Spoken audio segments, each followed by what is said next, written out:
സക്കറിയ അധ്യായം 9. ജനതകൾക്ക് ശിക്ഷ. അരുളപ്പാട്.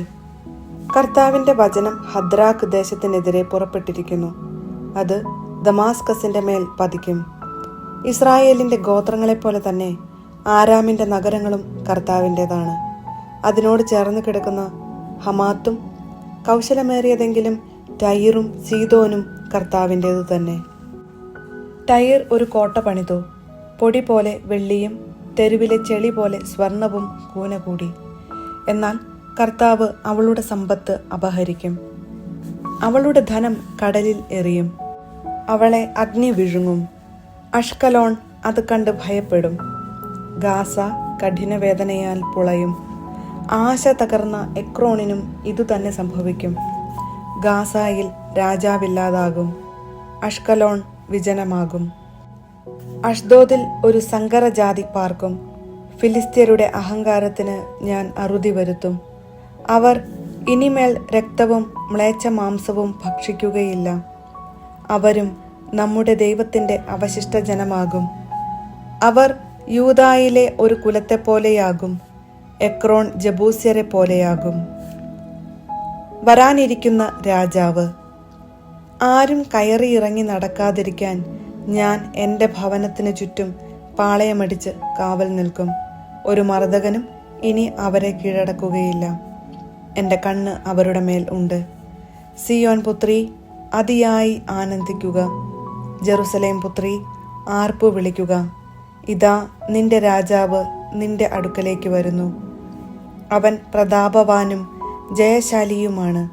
അവൻ വിനയാന്വിതനായി കഴുതക്കുട്ടിയുടെ പുറത്ത് കയറി വരുന്നു. ഞാൻ എഫ്രായിമിൽ നിന്ന് രഥത്തെയും ജെറുസലേമിൽ നിന്ന് പടക്കുതിരയെയും വിച്ഛേദിക്കും. പടവില്ല് ഞാൻ ഒടിക്കും. അവൻ ജനതകൾക്ക് സമാധാനമരുളും. അവൻ്റെ ആധിപത്യം സമുദ്രം മുതൽ സമുദ്രം വരെയും നദി മുതൽ ഭൂമിയുടെ അറ്റം വരെയും ആയിരിക്കും. നീയുമായുള്ള എൻ്റെ ഉടമ്പടിയുടെ രക്തം നിമിത്തം പ്രവാസികളെ ഞാൻ ജലരഹിതമായ കുഴിയിൽ നിന്ന് സ്വതന്ത്രരാക്കും. പ്രത്യാശയുടെ തടവുകാരെ, നിങ്ങളുടെ രക്ഷാദുർഗത്തിലേക്ക് മടങ്ങിപ്പോകുവിൻ. നിങ്ങൾക്ക് ഇരട്ടി മടക്കി തരുമെന്ന് ഞാൻ പ്രഖ്യാപിക്കുന്നു. യൂദായെ ഞാൻ എൻ്റെ വില്ലായി കുലച്ചിരിക്കുന്നു. എഫ്രായിമിനെ അസ്ത്രമായി അതിൽ തൊടുത്തിരിക്കുന്നു. സിയോനെ, നിന്റെ പുത്രന്മാരെ ഞാൻ ഗ്രീസിന്റെ പുത്രന്മാരുടെ നേരെ ചുഴറ്റും. നിന്നെ യോദ്ധാവിന്റെ വാൾ പോലെ വീശും. കർത്താവ് അവർക്കു മീതെ പ്രത്യക്ഷനാകും. അവിടുത്തെ അസ്ത്രം മിന്നൽ പോലെ പായും. ദൈവമായ കർത്താവ് കാഹളം മുഴക്കുകയും തെക്കൻ ചുഴലിക്കാറ്റുകളിൽ മുന്നേറുകയും ചെയ്യും. സൈന്യങ്ങളുടെ കർത്താവ് അവർക്ക് സംരക്ഷണം നൽകും. അതുകൊണ്ട് അവർ കവിണക്കല്ല് വിഴുങ്ങുകയും ചവിട്ടി മെതിക്കുകയും ചെയ്യും. അവർ വീഞ്ഞെന്ന പോലെ രക്തം കുടിച്ച് കുടമെന്ന പോലെ നിറയും. ബലിപീഠത്തിന്റെ കോണുകൾ എന്ന പോലെ കുതിരും.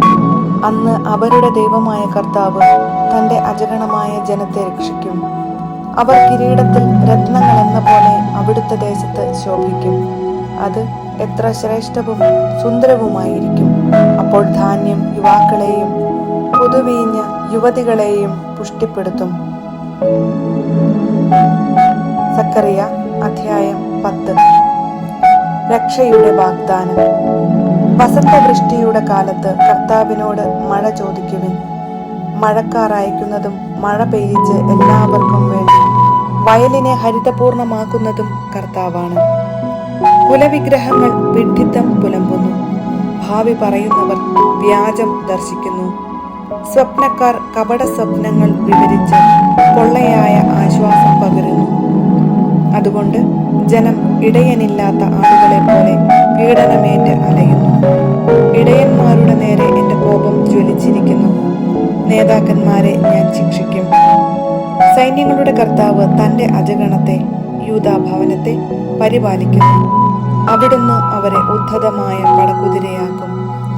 അവരിൽ നിന്ന് മൂലക്കല്ലും കൂടാരക്കുറ്റിയും പുറപ്പെടും. പടവില്ലും രാജാക്കന്മാരും അവരിൽ നിന്ന് വരും.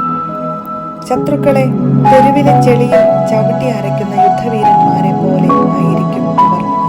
കർത്താവ് കൂടെയുള്ളതുകൊണ്ട് അവർ യുദ്ധം ചെയ്ത് കുതിരപ്പടയാളികളെ സംഭ്രാന്തരാക്കും.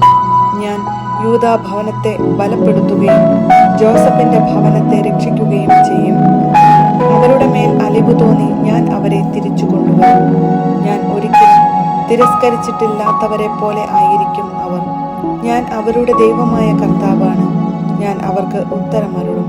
എഫ്രായിം വീരയോദ്ധാവിനെ പോലെയാകും. വീഞ്ഞു കൊണ്ടെന്ന പോലെ അവരുടെ ഹൃദയം ആനന്ദിക്കും. അവരുടെ മക്കൾ അതുകണ്ട് സന്തോഷിക്കും. അവരുടെ ഹൃദയം കർത്താവിൽ ആഹ്ലാദിച്ചുല്ലസിക്കും. ഞാൻ അവരെ അടയാളം നൽകി ഒരുമിച്ച് കൂട്ടും. ഞാൻ അവരെ വീണ്ടെടുത്തിരിക്കുന്നു. അവർ പണ്ടത്തെ പോലെ അസംഖ്യമാകും. ഞാൻ അവരെ ജനതകളുടെ ഇടയിൽ ചിതറിച്ചെങ്കിലും വിദൂര ദേശങ്ങളിൽ അവർ എന്നെ അനുസ്മരിക്കും. അവർ മക്കളോടുകൂടെ ജീവിക്കുകയും തിരിച്ചു വരികയും ചെയ്യും. ഞാൻ അവരെ ഈജിപ്തിൽ നിന്ന് തിരിച്ചു കൊണ്ടുവരും. അസീറിയയിൽ നിന്ന് ഞാൻ അവരെ ഒരുമിച്ച് കൂട്ടും. ഞാൻ അവരെ ഗിലെയാദിലേക്കും ലബനോനിലേക്കും കൊണ്ടുവരും. അവിടെ ഇടമില്ലാതെയാകും. അവർ ഈജിപ്ത് കടലിലൂടെ കടന്നു പോകുമ്പോൾ ഞാൻ ഓളങ്ങളെ അടിക്കും. നൈലിന്റെ ആഴങ്ങൾ വറ്റിപ്പോകും. അസീറിയയുടെ അഹങ്കാരം ശമിക്കും. ഈജിപ്തിന്റെ ചെങ്കോൽ നീങ്ങിപ്പോകും. ഞാൻ അവരെ കർത്താവിൽ ബലപ്പെടുത്തും.